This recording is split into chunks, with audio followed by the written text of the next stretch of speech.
오늘 말씀 제목은 진리의 엄중함입니다. 오늘 본문에서 하나님은 성막 안에 있는 각종 기구들을 운반하게 될 때에 주의사항들, 준비사항들을 말씀해 주고 계십니다. 늘 말씀드리지만 나와 전혀 상관이 없는 먼 이스라엘의 옛날 수천 년 전의 제도일 뿐이다. 아닙니다. 저와 여러분하고 직접적인 상관이 있는 말씀들입니다. 우선 가장 주의해야 될 것은 오직 제사장들 외에는 성물을 만져서는 안 된다. 성물을 만지지 못하게 하신 그 당부, 경고 엄중합니다. 만지면 죽을 것이다. 이렇게 말씀하셔요. 그래서 제사장들이 성막과 성소에 먼저 들어가서 이 법궤로부터 시작해서 모든 성막 기구들을 다 정리해가지고 보자기로 싸고 해달의 가죽 덮개로 가린 후에 그 다음에 이제 레위인들이 각자 맡은 분야대로 물건들을 어깨에 메거나 수레에 싣거나 그렇게 하도록 명령하신 겁니다. 개요는 그거예요. 간단해요. 자, 먼저 고핫 자손들의 책임을 맡은 성물이 4절부터 6절로 나와 있는 거예요. 한번 이렇게 이제 여러분이 쭉 읽어 나가실 때는 이게 무슨 말일까 이러고 읽으시니까 단락을 나누어서 설명을 들으시면서 한번 읽어 나가 보자고요. 4절로 6절 시작. 고핫 자손이 회막 안의 지성물에 대하여 할 일은 이러하니라. 진영이 전진할 때에 아론과 그의 아들들이 들어가서는 칸막는 휘장을 걷어 증거궤를 덮고 그 위를 해달의 가죽으로 덮고 그 위에 순청색 보자기를 덮은 후에 그 쇠를 꿰고 이렇게 되어 있습니다. 증거궤라고 부르는 건 법궤를 얘기하는 거예요. 아론의 아들들이 제사장이 먼저 들어가서 그 지성소와 성소를 막는 칸 막는 휘장 그리고 성소와 뜰을 나누는 그 휘장 그걸로 증거궤를 먼저 덮으라는 거예요. 또 그리고 그 위를 또 해달의 가죽으로 또 덮고 그 다음에 순청색 보자기로 덮은 후에 손잡이 고리가 있어요. 거기다 채를 꿰가지고 레위인들이 어깨에 맬 수 있도록 준비를 해두라는 말이죠. 그 다음에 이제 떡상에 대한 얘기입니다. 7절로 8절 시작. 진설병의 상에 청색 보자기를 펴고 대접들과 숟가락들과 주발들과 붓는 잔들을 그 위에 두고 또 항상 진설하는 떡을 그 위에 두고 홍색 보자기를 그 위에 펴고 그것을 해달의 가죽 덮개로 덮은 후에 그 채를 꿰고 이랬어요. 그러니까 물건을 이렇게 법궤나 분향단이나 떡상이나 번제단이나 이런 것들은 상자잖아요. 그러니까 거기에 손잡이를 만들 수 있는 고리가 있어서 긴 나무 막대를 두 개를 금으로 이렇게 입힌 나무 막대를 꿰서 어깨에 맬 수 있도록 해놨단 말이에요. 그러니까 이제 거기에 부속 기구들, 거기에 소요되고 있는 떡상에 필요한 다른 기구들은 그 위에 보자기를 올려놓고 다 거기다 올려서 함께 매라 이런 얘기입니다. 그래서 레위인들은 보아도 안 되고 만져도 안 되는 거예요. 오직 제사장만. 이게 굉장히 강조되어 있는 거예요. 딴 사람이 만지면 죽어요. 하나님께서 자격을 부여하신 제사장만이 하나님의 그 거룩한 기구들을 만지거나 볼 수 있다. 이게 우리에게 이제 직접적인 연관이 되는 말이에요. 자, 그 다음에 등잔대와 다른 기구들에 대한 겁니다. 이 등잔대는 별개의 그 기구죠. 무슨 상이 있거나 그러진 않아요. 9절로 10절 읽어봅시다. 시작. 청색 보자기를 취하여 등잔대와 등잔불들과 불집게들과 불똥 그릇들과 그 쓰는 바 모든 기름 그릇을 덮고 등잔대와 그 모든 기구를 해달의 가죽 덮개 안에 넣어 매는 틀 위에 두고 이랬어요. 그러니까 이제 등잔불을 켜거나 끄거나 그리고 기름 그릇 이런 게 준비되고 불그릇 그 나머지 또 불똥 같은 것을 치우는 이런 그런 그릇들 이런 것들이 있을 거란 말이에요. 여기는 별도의 상자각이 없으니까 매는 틀을 만들어서 어깨에 맬 수 있도록 해가지고 거기다 또 올려놓고 보자기를 덮어라, 그 얘기입니다. 자, 그 다음에 이제 분향단이 나옵니다. 분향단, 향단 11절로 12절 시작.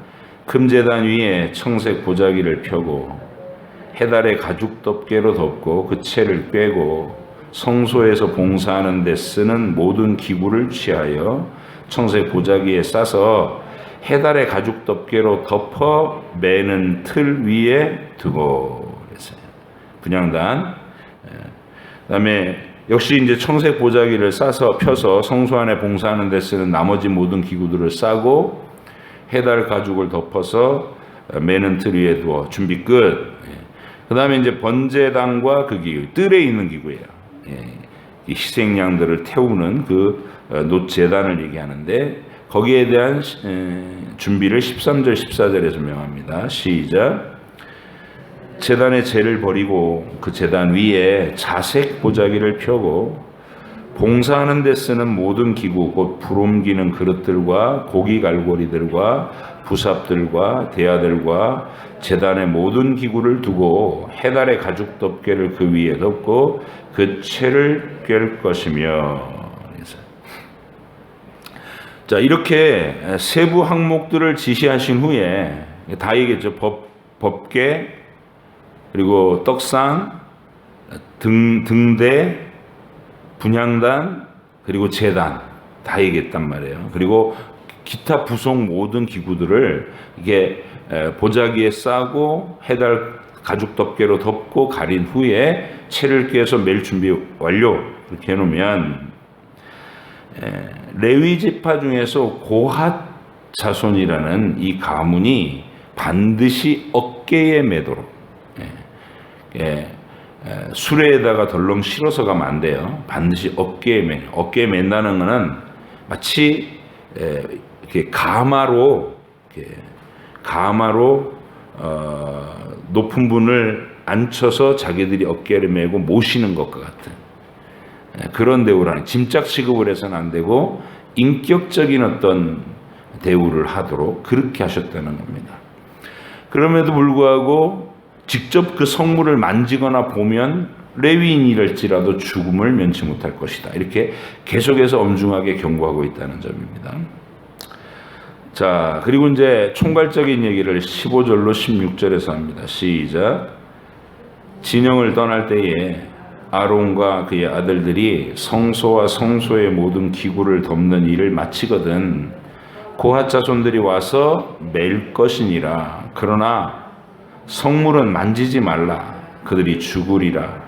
회막 물건 중에서 이것들은 고핫 자손이 맬 것이며 제사장 아론의 아들 엘르아살이 맡을 것은 등유와 태우는 향과 항상 드리는 소제물과 관유이며 또 장막 전체와 그 중에 있는 모든 것과 성소와 그 모든 기구이니라. 이렇게 됐어요.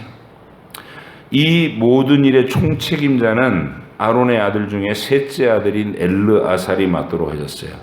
나답과 아비후는 죽었고 다른 물 가지고 덜렁거리고 들어갔다가 4명 아들이 있었는데 첫째와 둘째는 죽었고 엘르아살과 이달말이 남았으니까 이제 둘이 총괄 책임자가 되는 거예요. 그 중에서 엘르아살이, 형인 엘르아살이 가장 중요한 어깨에 매는 성전 기구의 가장 핵심 기구들을 책임지도록 그렇게 했습니다. 그런 후에 다시 한번 엄중한 당부를 하시는 게 17절로 20절에서 나옵니다. 뭐라고 당부하시나? 시작. 여호와께서 또 모세와 아론에게 말씀하여 이르시되 너희는 고핫 족속의 지파를 레위인 중에서 끊어지게 하지 말지니 그들이 지성물에 접근할 때에 그들의 생명을 보존하고 죽지 않게 하기 위하여 이같이 하라. 아론과 그의 아들들이 들어가서 각 사람에게 그가 할 일과 그가 맬 것을 지휘하게 할지니라. 그들은 잠시라도 들어가서 성소를 보지 말라. 그들이 죽으리라. 그러니까 누구의 역할이 절대적으로 필요한 거예요? 제사장의 역할이 절대적으로 필요한, 그가 없으면 죽어요. 그가 중간에 서서 하나님의 위엄과 죄인인 인간들 사이에 서서 중재를 해야 비로소 하나님과 죄인 사이에 심판의 불이 나오지 않고 하나님께서 용서하시고 허락하시고 기다려주시고 받아들여 주신다, 이런 얘기입니다. 여기까지가 고핫 자손들의 역할이에요. 고핫 기억해 두셔야 됩니다. 고핫 자손, 게르손 자손, 레위의 지파에서 그 가문이 이렇게 나눠지는데 고핫 자손, 게르손 자손, 무라리 자손이 있습니다. 고핫, 게르손, 무라리. 각각에 맡겨지는 직책이 달라지는데 고핫 자손들은 제일 중요한 기물들을 어깨에 매도록 되어 있다.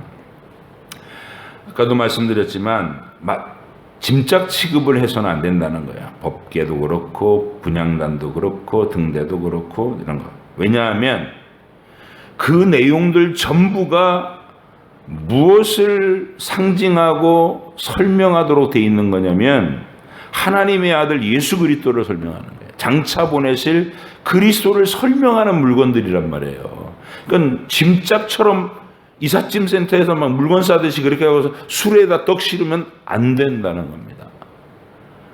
하나님의 얼굴을 친히 대하듯이, 하나님의 존재를 친히 모시듯이 정성껏 경외감으로 어깨에 메고 그렇게 받들도록 되어 있는 거예요.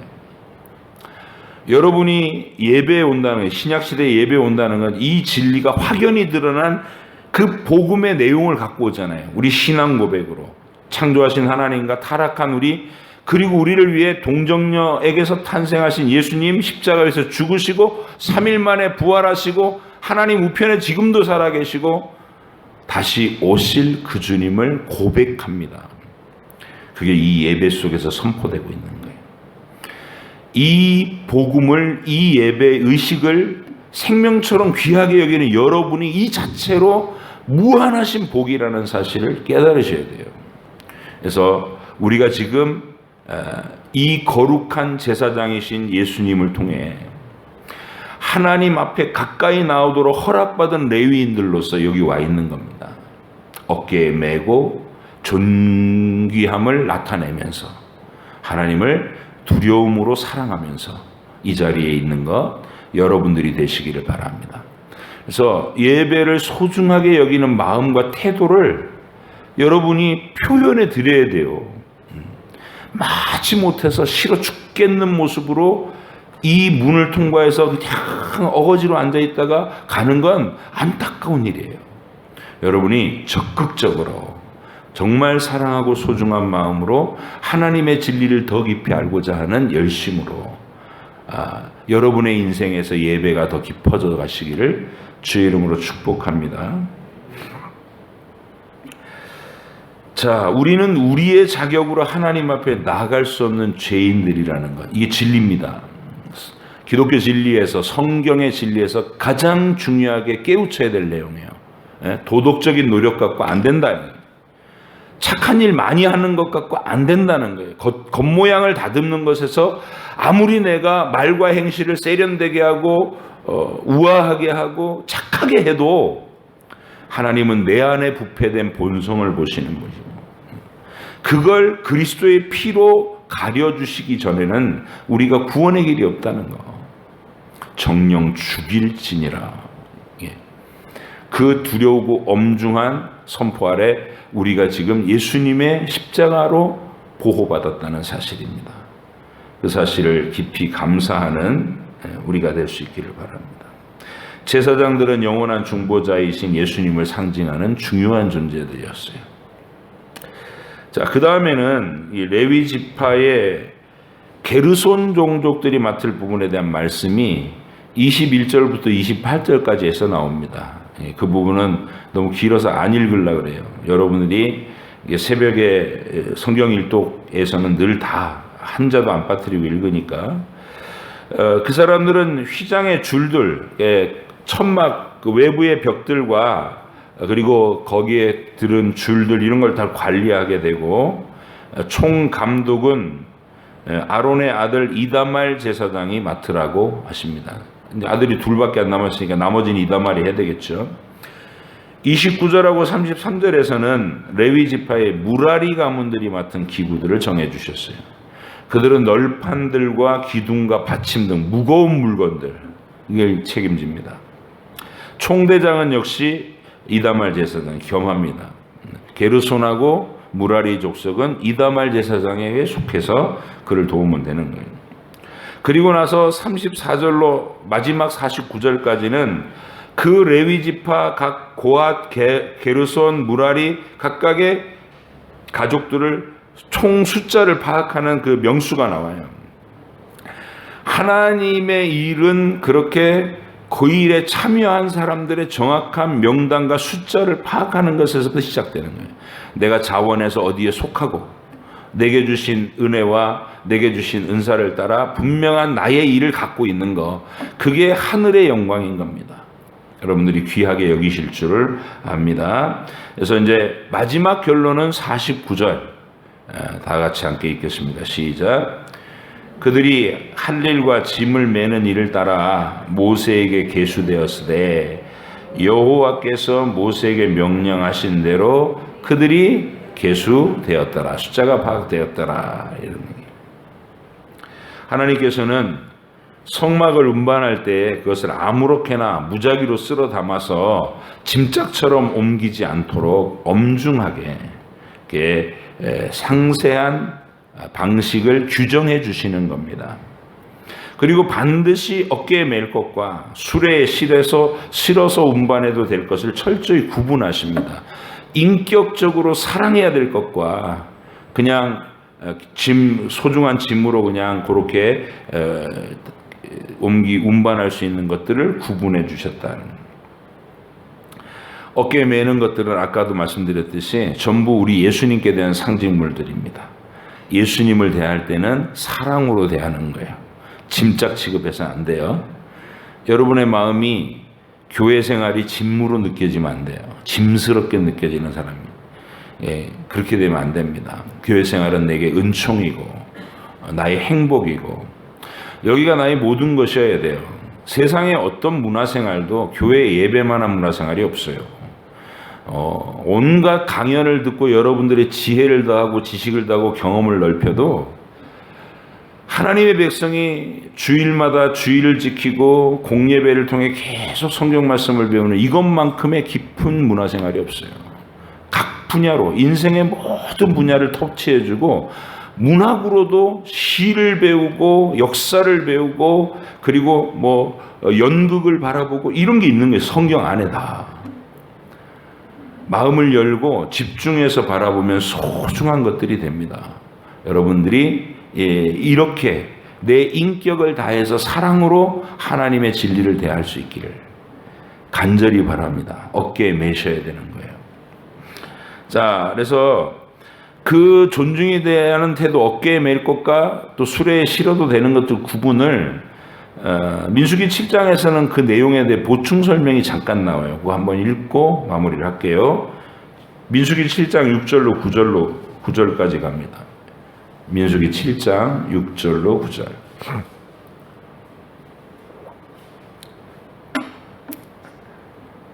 같이 읽으십니다. 시작. 모세가 수레와 소를 받아 레위인에게 주었으니 곧 게르손 자손들에게는 그들의 직임대로 수레 둘과 소 4마리를 주었고 무라리 자손들에게는 그들의 직임대로 수레 4과 소 8마리를 주고 제사장 아론의 아들 이다말에게 감독하게 하였으나 고핫 자손에게는 주지 아니하였으니 그들의 성소의 직임은 그 어깨로 매는 일을 하는 까닭이었더라. 여러분 잘 보세요. 이게 얼마나 합리적인가. 약간 가벼운 물건들에 속하는 걸 맡았던 게르손 자손에게는 수레 2만 줬어요. 소 4마리하고. 근데 무거운 받침대 그 두꺼운 천막 자질 이런 것들을 이건 사람이 짊어지고 가기 너무 무거워요. 그래서 그 무라리 자손들에게는 수레 4대와 소 8마리를 줬다는 거예요. 그런데 고핫 자손에게는 뭘 안 줬다고요? 수레를 안 줬다는 거예요. 왜냐하면 거긴 짐짝이 없어요. 고핫 자손들은 예수님이라고 하는 하나님의 보좌와 예수님을 상징하는 모든 물건들을 어깨에 메고 존귀히 옮기도록 그렇게 규정해 줬단 말입니다. 저는 말씀을 준비하는 중에 이 규례가 언제 그 엄중함이 역사적인 현실에서 드러났느냐 하는 거예요. 백성들한테 오늘은 이렇게 해라 명령 내리는 거잖아요. 근데 이게 하나님이 실제 역사에서 그 엄중함을 나타내신 사건이 우리가 뒤에 이제 사무엘서를 읽고 다윗의 시대를 관찰하면 알 수가 있게 되는 거예요. 엘리 제사장이 살던 시대는 제사장들이 믿음이 완전히 엉망진창이 돼버린 시대였어요. 말씀을 읽지 않고 가족 내에서 성경을 가르치지 않았기 때문에 그렇습니다. 엘리의 아들들은 하나님의 성막과 제사를 아주 우습게 여겼어요. 하나님이 그들을 징벌하실 날이 올 때까지 참고 계셨는데 블레셋과의 전투 중에서 얼마나 어처구니 없는 발상을 하냐면 자기들이 전쟁에 밀리니까 하나님의 법궤를 가지고 와가지고 진중에다 두면 그 법궤의 신비한 능력이 막 나가가지고 자기들이 전쟁에서 이길 거라고 생각했어요. 정당한 생각입니까? 미신적인 생각입니까? 미신적인 생각인 거예요. 이게 하나님에 대해서도 모르고 하나님의 뜻도 모르고 하나님이 어떤 방식으로 일하시는지 하나님의 성품에 대한 지식도 없고 근데 물건만 널렁 갖다 놓으면 거기서 무슨 신비로운 힘이 나올 거라고 생각하는 이게 무지한 샤머니즘적인 믿음입니다. 하나님께서 그렇게 반응한 이스라엘에게 큰 패배를 안기시고 법궤까지 뺏겼어요. 수많은 사람이 죽었고 징벌이죠. 그래서 이제 블레셋으로 넘어간 그 법궤가 하나님의 명예가 이렇게 상징된 물건이잖아요. 그러니까 이스라엘 백성들이 원래 그 명예를 드러내고 지켜야 되는데 못하고 엉망이 돼버렸으니까 하나님이 직접 그 명예를 되찾으셔요. 그래서 블레셋 법궤가 도착하는 곳마다 그 마을에 재앙을 내리셨습니다. 그래서 블레셋 사람들이 이건 분명히 여호와의 궤 법궤 때문에 그렇다.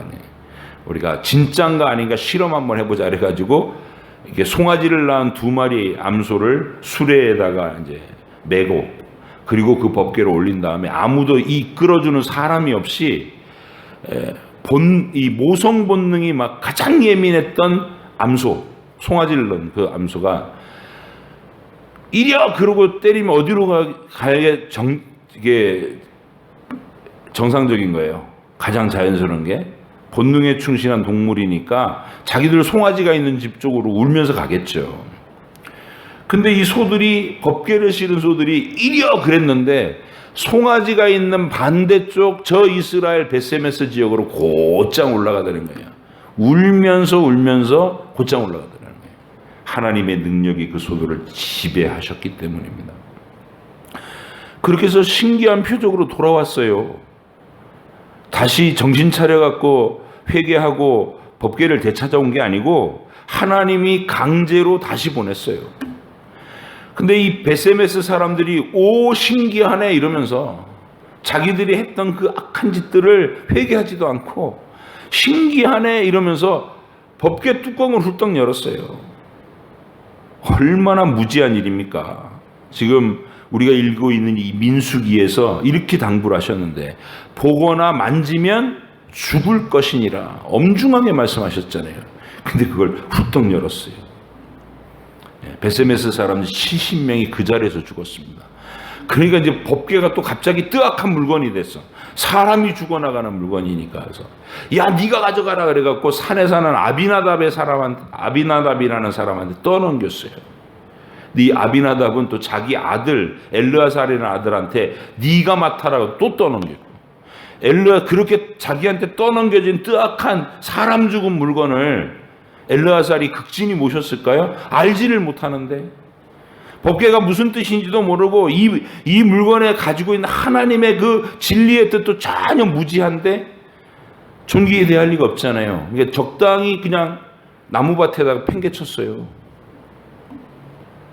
법궤가 그렇게 방치되기 시작했어요. 그리고 20년이 흐른다는 얘기가 사무엘서에 써 있어요. 그리고 나서 사무엘을 통해서 사울이 등장해 기름 부음을 받아요. 근데 이 사울이라는 신앙 없는 왕이 40년 동안 왕노릇하면서도 법궤를 찾을 생각을 1도 안 했어요.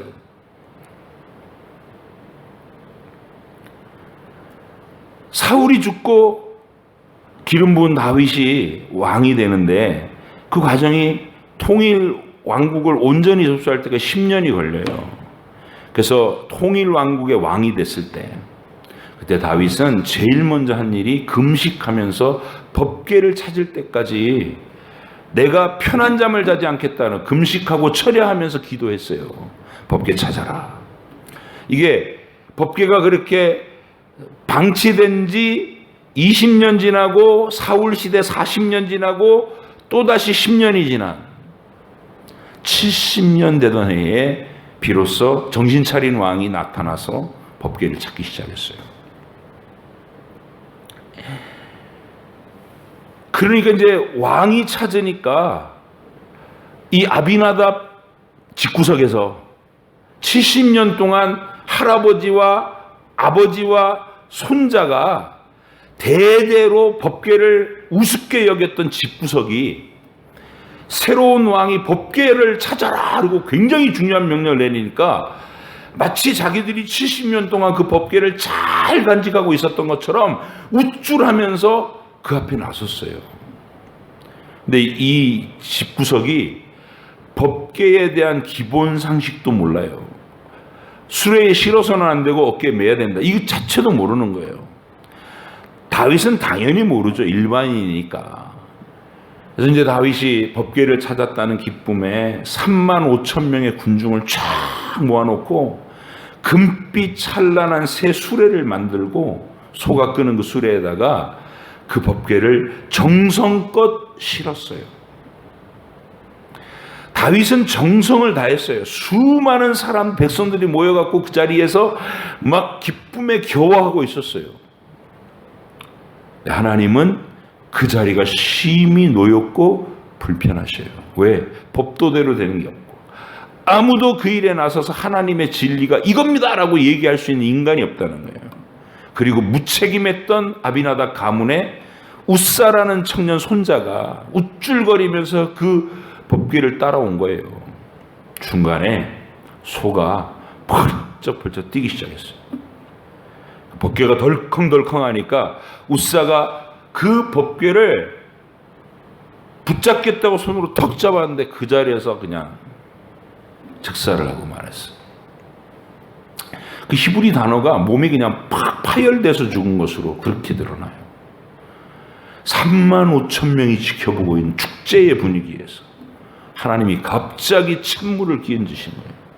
다윗도 깜짝 놀라고 당황해가지고 이 하나님의 궤를 예루살렘에 못 올라가겠다 포기했어요. 그리고 3개월 동안이나 그냥 방치했어요.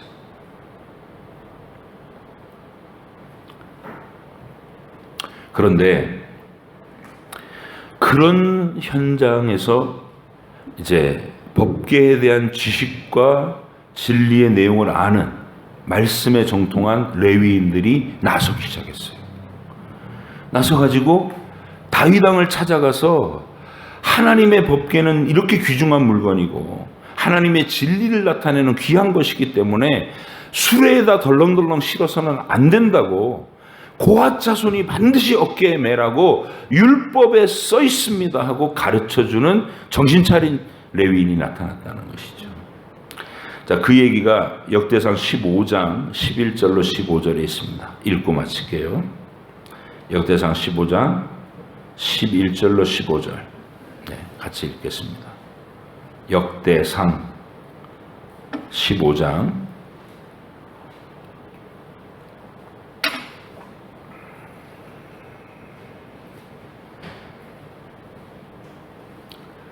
11절로 15절을 같이 읽겠습니다. 시작. 다윗이 제사장 사독과 아비아다를 부르고 또 레위 사람 우리엘과 아사야와 요엘과 스마야와 엘리엘과 암미나답을 불러 그들에게 이르되 너희는 레위 사람의 지도자이니 너희와 너희 형제는 몸을 성결하게 하고 내가 마련한 곳으로 이스라엘의 하나님 여호와의 궤를 메어 올리라. 전에는 너희가 매지 아니하였으므로 우리 하나님 여호와께서 우리를 찢으셨으니 이는 우리가 규례대로 그에게 구하지 아니하였음이라 하니 이에 제사장들과 레위 사람들이 이스라엘 하나님 여호와의 궤를 메고 올라가려 하여 몸을 성결하게 하고 모세가 여호와의 말씀을 따라 명령한 대로 레위 자손이 채에 하나님의 궤를 꿰어 어깨에 매니라. 여러분, 말씀과 그 말씀이 엄중히 실현된 현실을, 역사를 보시는 거예요. 잘 기억하셔야 돼요. 근데 우리는 이 사건에서 눈여겨볼 부분이 있습니다. 사실 사울은 40년 동안 왕이 됐으면서도 법궤엔 관심도 없었어요. 일도 없었어요. 하나님은 그의 시대를 그냥 살도록 내버려 두셨습니다. 40년 동안이나. 그는 진리에 무심한 채로, 무식한 채로 광기에 사로잡혀서 살다가 결국은 하나님의 심판의 자리로 급격하게 굴러 떨어지고 맙니다. 내버려 두셨다가 심판하신 거예요. 이 우사 가문은 70년 동안 오래 참아서 내버려 두시다가 즉사하기 전에 심판하신 거예요. 그런데 다윗은 하나님께 대한 사랑이 있고 법궤를 회복하려는 그 진리의 열정이 있었던 다윗에게는 하나님이 어떻게 하십니까? 그에게는 평탄하고 이렇게 말랑말랑한 대우를 해주시지 않아요. 왕이 돼가지고 백성 3만 5천 명을 운집시켜 놓고 큰 행사를 시작했는데 그 행사의 중간에 하나님이 행사에 따라가던 청년 하나를 그냥 팍 죽어 엎어지게 하셨다면 하나님의 노여우심을 현장에 나타내 주신 거예요. 그러면 다윗 입장에서 처음에 섭섭할 수도 있었겠죠. 하나님, 그렇게 내가 좀 몰랐지만 정성을 다해가지고 하나님 법궤를 찾아내고자 했고 또 예루살렘 내 가까운 곳으로, 가장 중요한 곳으로 모셔 올리고자 했는데 정상 참작을 해서라도 일이 그냥 그렇게 참혹하게 되지 않도록 부드럽게 좀 해주실 수 없었겠습니까? 이렇게 서운할 수도 있는 문제예요. 그러나 하나님은 다윗을 정말로 사랑하셨기 때문에 무지함 가운데 덜렁덜렁 하나님을 대하도록 하지 않고 하나님을 엄중한 두려움으로, 목숨을 다한 사랑으로, 그리고 하나님의 진리에 입각한 온당한 처신으로 반응할 수 있도록 하나님이 소소한 잘못이라도 드러내셔서 해결받게 하신 겁니다. 그래서 그 일의 결과가 어떻게 됐습니까? 하나님을 능멸하던 자들은 심판받았지만 다윗은 그를 통해서 의로운 사람들이 일어났고 하나님의 말씀에 열 수 있는 사람들 앞에 나섰고 다윗 왕을 가르쳤고 왕이 깨닫고 신하들이 깨닫고 백성들이 깨닫고 하나님의 법궤는 존귀하게 여김을 받으면서 예루살렘 성전 안에 안치될 수 있는 그런 기틀이 마련됐던 겁니다. 여러분, 하나님의 말씀에 무관심한 사람들은 자신들의 무관심과 불신앙을 두려운 줄도 모르고 잘 지냅니다. 두려워하지도 않아요. 왜? 모르니까 그냥 잘 지내요. 하나님 그냥 내버려 두십니다. 원하는 거 다 얻고 살도록. 그러나 저와 여러분들은 하나님이 관심 있어 하시고 간섭하시고 개입하십니다. 우리는 사소한 잘못이라도, 마음에 품는 잘못된 생각이라도 하나님께서 우리를 개입하셔갖고 때로는 목을 조르시고 때로는 흔드시고 때로는 정신번쩍 나도록 막 번개를 치시고 여러분 삶이 하나님의 그 두려운 호통 소리로 우렁우렁하게 되게, 깜짝 놀라게 하고, 그게 우리 인생이에요. 근데 그게 손해냐? 여러분과 제가 그것을 통해서 하나님께 대해서 정신 차린 사람이 되고 말씀과 진리를 알아야 되겠다는 의욕을 가지게 되고 예배 한 번 드릴 때마다 마음과 정성을 다 드리는 책임 있는 하늘 백성이 되는 거예요. 이게 복입니다. 그래서 우리가 오늘 본문 말씀에 있는 만지면 죽을지니라 엄중함은, 그 엄중함을 하나님이 우리에게 드러내실 때 우리를 죽이지 않습니다. 망하게 하지 않습니다. 그러나 우리의 삶에 해이한 채로, 안일한 채로, 느슨한 채로 그냥 되는 대로 살도록 절대로 내버려 두시지 않습니다. 그게 복입니다. 여러분이 하나님을 더 정신 차려서 알아가시고 하나님과 마주하시고, 다윗이 그랬던 것처럼 하나님의 깊은 사랑 속으로 더 깊이 들어가서 인생의 마지막 부분에서 찬란한 믿음의 고백을 가지고 천국으로 입성하시기를 꼭 부탁드립니다. 세상에서 성공하는 것보다 이 일이 가장 중요하고 본질적인 여러분의 복이 되고 영생의 기념비적인 칭찬이 될 것입니다. 여러분에게 천사들도 부러워할 존귀한 행복으로 이런 하나님의 간섭하심이 여러분 인생에서 꽃을 피우고 열매 맺으시기를 축복합니다. 기도하겠습니다.